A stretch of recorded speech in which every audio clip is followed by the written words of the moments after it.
Okay.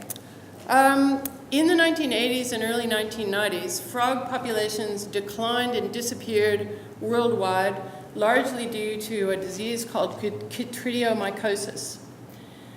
This was a great concern to people, but in about 2005, we started to notice that some of these populations that we thought extinct and other ones that had declined were actually reappearing.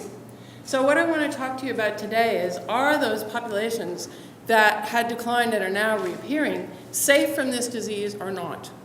Some people think that they might be safe because the immune systems of frogs might have improved, and so that they can fight off this disease more effectively. However, it's a complex system. If you want to understand interactions inside complex systems, you want to understand how a disease can function with its host. You need a model, and that's what this model is. I don't want you to see a lot of detail in here, but I do want you to see that there are various things that are important. The environment's important, the behavior of the frogs are important, immune system's important, like I just talked to you about, and reservoirs are important. Reservoirs are a population of an animal that can carry the disease but is not killed by it. And all these things work together to create the population trend of the species or group that we're interested in. Do they decline or do they stay stable? So this is a Bayesian belief network that we put together, which, and the thickness of the arrows shows you the intensity of the interactions between all these different factors, which I don't want you to know about, and how they might interact to create a population trend.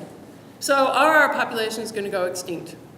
Our model shows us that the environment alone, even if it's cold and wet and conducive to the disease, is not enough to cause a strongly declining population trend. If the frog's behavior has changed, so they spend more time in warm places, then the frogs, warm and dry places, then the frogs will be safe. If the immune system has changed, then the frogs will be safe. But what we have to worry about is this population trend. These resurging populations are small. Small populations are less likely to aggregate and have less likely to have infected reservoirs, and so they are less likely to be to decline.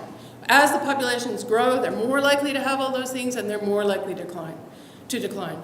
What this means is that we need to continue our research on drugs and on probiotics to get rid of this disease until we know how population trends how these populations will respond as their populations get bigger. Thank you.